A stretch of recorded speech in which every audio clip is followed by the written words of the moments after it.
बिस्मिल्लाहिर्रहमानिर्रहीम। अस्सलामु अलैकुम नाज़रीन। अब्बासी खलीफा हारून रशीद के वज़ीर फ़ज़ल बिन रबी ने रिवायत की है कि मैं खलीफा हारून रशीद के हमरा मक्का मुकरमा गया। जब हम हज कर चुके तो खलीफा हारून रशीद ने मुझसे फरमाया कि औलिया अल्लाह में से कोई यहाँ मौजूद हैं ताकि हम उनकी ज़ियारत करें। मैंने अर्ज़ किया, हाँ क्यों नहीं, हज़रत अब्दुल रज़्ज़ाक़ सनआनी यहाँ मौजूद हैं। खलीफा हारून रशीद ने फरमाया, मुझे उसके पास ले चलो। चुनाचे हम उनके पास गए और कुछ देर तक उनसे गुफ्तगू करते रहे। जब हमने वापसी का कसद किया तो खलीफा हारून रशीद ने इशारा फरमाया कि इनसे पूछो कि क्या इन पर कुछ कर्जा तो नहीं है। मैंने उनसे पूछा तो उन्होंने फरमाया, हाँ है। खलीफा हारून रशीद ने फरमाया, उनका कर्जा अदा कर देना।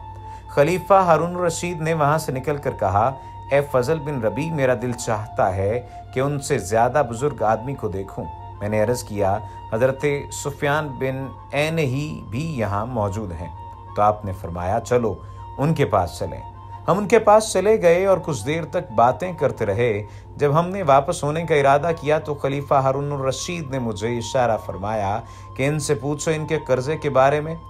मैंने उनसे पूछा तो उन्होंने फरमाया, हाँ मेरे ज़िम्मा कर्ज़ा है। खलीफा हारून रशीद ने हुक्म फरमाया तो उनका कर्जा अदा कर दिया गया। वहाँ से बाहर निकले तो एक बार फिर खलीफा हारून रशीद ने कहा, ए फ़ज़ल बिन रबी, अभी तक मेरा मकसूद हासिल नहीं हुआ। मैंने अर्ज़ किया, मुझे याद आ गया हज़रत सैयदना फ़ुज़ैल बिन अय्याज़ भी यहाँ मौजूद हैं। चुनाचे मैं खलीफा हारून रशीद को उनके पास ले गया। आप उस वक्त झरोके में बैठे कुरान मजीद पढ़ रहे थे। हमने दरवाज़ा खटखटाया तो आपने पूछा, कौन है? मैंने जवाब दिया, अमीरुल मोमिनीन है। आपने फरमाया, हमें अमीरुल मोमिनीन से क्या काम? मैंने अर्ज़ किया, सुबहान अल्लाह, इमामुल अंबिया हुज़ूर पाक सल्लल्लाहु अलैहि वसल्लम ने इरशाद फरमाया, बंदे को जायज़ नहीं कि अल्लाह तबारक व तआला जल्ल शानुहु की इताअत में अपने नफ्स को जलील करे। हज़रत फ़ुज़ैल बिन अय्याज़ ने उसके जवाब में कहा, हाँ क्यों नहीं, लेकिन राज़ी बक़ज़ा अहले रज़ा के नज़दीक रज़ा हमेशा इज़्ज़त की है। तो इसे मेरी ज़िल्लत समझता है, लेकिन मैं हुक्म इलाही पर राज़ी होने की वजह से इसको अपनी इज़्ज़त समझता हूँ। उसके बाद नीचे उतर आए और दरवाज़ा खोला और चिराग बुझा दिया और एक कोने में खड़े हो गए। यहाँ तक कि खलीफा हारून रशीद आपको मकान के अंदर तलाश करने लगे। खलीफा हारून रशीद का हाथ आपसे टकराया तो आपने फरमाया, काश वो हाथ जिससे ज़्यादा नर्म मैंने कोई हाथ नहीं देखा, अगर वो अज़ाब इलाही से छूट जाए तो क्या ही अच्छा हो। ये सुनकर खलीफा हारून रशीद रोने लगे और इतने रोए कि बेहोश हो गए।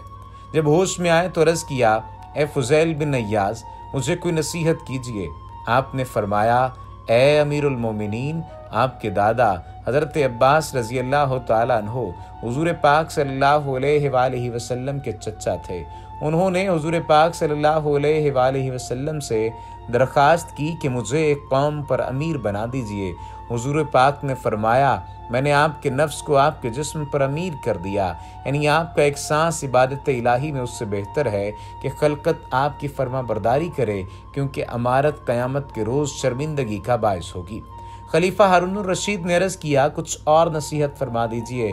तो उन्होंने फरमाया, जब हज़रत उमर बिन अब्दुल अज़ीज़ को लोगों ने खिलाफत पर मुकर्रर किया तो उन्होंने हज़रत सालम बिन अब्दुल्ला, हज़रत जाबिर बिन हयात और हज़रत सैयदना मोहम्मद बिन काब अल-क़र्ज़ी को बुलाकर फरमाया, मैं इन मसाइब में मुब्तला हो गया हूँ, इससे निजात पाने के लिए क्या तदबीर हो सकती है, क्योंकि मैं तो इस खिलाफत को अपने लिए एक बड़ी मुसीबत और आजमाइश समझता हूँ, अगरचे लोग इसे नेमत समझते हैं। चुनाचे उनमें से सालम बिन अब्दुल्ला ने अर्ज़ किया, अगर आप क़यामत के रोज़ अज़ाब इलाही से निजात चाहते हैं तो बूढ़े मुसलमानों को अपने बाप की तरह और उनके जवानों को भाइयों की तरह और उनके लड़कों को अपने बेटों की तरह जानिए। फिर उनसे ऐसा बर्ताव कीजिए कि घर में अपने बाप, भाई और बेटे से क्या करते हैं। ये सारा इस्लामी मुल्क आपका घर और इसके रहने वाले आपके अहलो अयाल हैं। अपने बाप की खिदमत कर और अपने भाई की इज्जत और अपने बेटे से भलाई कर। इसी तरह गैर औरतों को अपनी माँओं की तरह और बहनों की तरह समझिए। रिजा बिन हयात ने नसीहत की कि अगर आप क़यामत के दिन हक़ तआला शानुहु के सामने शर्मसार होना नहीं चाहते तो मुसलमानों के लिए वही पसंद कीजिए जो अपने लिए करते हैं, और जिस चीज़ को अपने लिए बुरा समझते हैं उसे मुसलमानों के लिए भी बुरा समझिए। پھر جب چاہے بے خوف و خطر اپنی جان خالق حقیقی کے سپرد کر دیجیے۔ اس کے بعد حضرت فضیل بن عیاض نے فرمایا، اے امیر المومنین، میں ڈرتا ہوں کہ مبادا آپ کا یہ خوبصورت چہرہ آتش دوزخ میں گرفتار ہو جائے، اس لیے آپ اللہ تبارک و تعالیٰ سے ڈریے اور اس کا کوئی حق بہتر طور پر ادا کیجیے۔ قیامت کے دن تجھ سے ایک مسلمان کی نسبت سوال کیا جائے گا کہ تو نے اس کے ساتھ کیا انصاف کیا یا نہیں، یہاں تک کہ اگر کوئی بڑھیا کسی روز بھوکی سوئی ہوگی تو قیامت کے روز وہ بھی تیرا دامن پکڑے گی اور تجھ سے جھگڑا کرے گی۔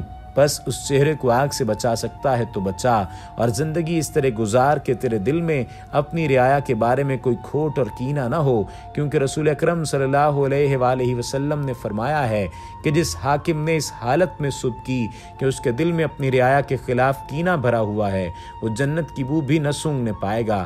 ہارون الرشید یہ سن کر زاروں کے تار رونے لگا، یہاں تک کہ اسے ہوش نہ رہا۔ فضل بن ربی نے حضرت فضیل بن عیاض سے کہا کہ امیر المومنین سے کچھ نرمی برتیے، آپ نے تو انہیں مار ہی ڈالا ہے۔ حضرت فضیل نے فرمایا، اے ربی کے بیٹے، ہارون الرشید کو تم اور تمہارے ساتھیوں نے ہلاک کیا ہے، میں نے انہیں ہلاک نہیں کیا۔ خلیفہ ہارون الرشید کو ہوش آیا تو اس نے عرض کیا، کیا آپ پر کچھ قرضہ ہے؟ آپ نے جواب ارشاد فرمایا، ہاں، اللہ تبارک و تعالی جل شانہ کا قرض میری گردن پر ہے اور وہ اس کی بندگی ہے، اگر وہ مجھے اس کی بابت پکڑے تو مجھ پر افسوس ہے۔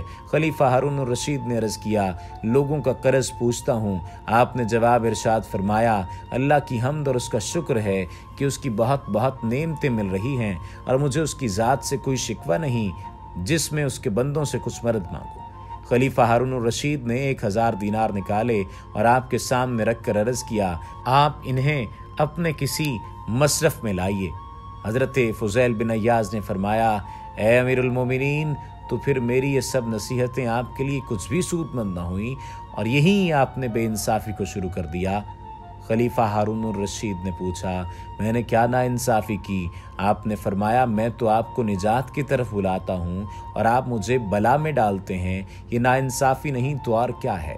یہ سن کر خلیفہ ہارون الرشید اور فضل بن ربی دونوں آپ کے پاس سے روتے ہوئے نکلے۔